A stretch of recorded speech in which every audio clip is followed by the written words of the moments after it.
Le reportage de la rédaction et ce matin, coup de projecteur sur ce fameux variant anglais. Source d'inquiétude pour les autorités, je voudrais que vous écoutiez Olivier Véran. Je ne vous cache pas mon inquiétude vis-à-vis de ce variant anglais, pas par la nature des symptômes qu'il provoque, mais par le côté plus contagieux qui lui est conféré par les scientifiques anglais. Je n'ai pas de raison de douter de ce que disent les scientifiques anglais, qui sont très connus, qui sont indépendants des pouvoirs politiques en place, etc.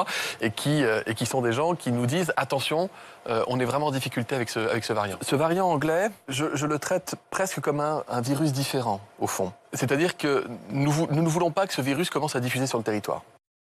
2 foyers de contamination détectés en Bretagne et en Île-de-France. L'enjeu est donc de détecter, de le trouver, ce variant, cette mutation, pour pouvoir limiter sa propagation, remonter les chaînes de contamination tant qu'il en est encore temps.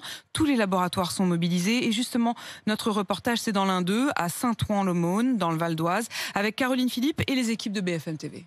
Comme un défaut de fabrication, certains tests PCR positifs détectent une anomalie au moment de révéler leurs résultats.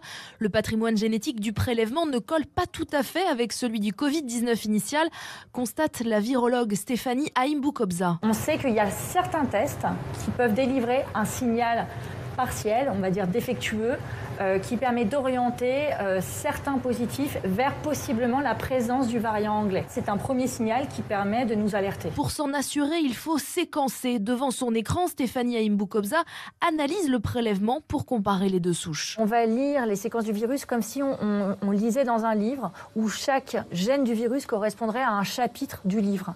Et après, on va regarder tous les mots de chaque chapitre et on va regarder si dans les mots, il y a certains mots qui ont varié. Et là, ça voudra dire qu'on est en présence de mutants et possiblement donc le variant anglais. Une opération lente, 3 jours de travail et chère, mais cruciale pour cartographier rapidement la diffusion de ce variant britannique, surveillé comme le lait sur le feu par le gouvernement.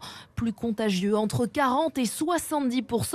Il est donc plus difficile à contrôler, explique Anne-Claude Crémieux, professeure en maladies infectieuses à l'hôpital Saint-Louis à Paris. Il faut absolument s'efforcer de limiter la diffusion de ce virus sur le territoire français.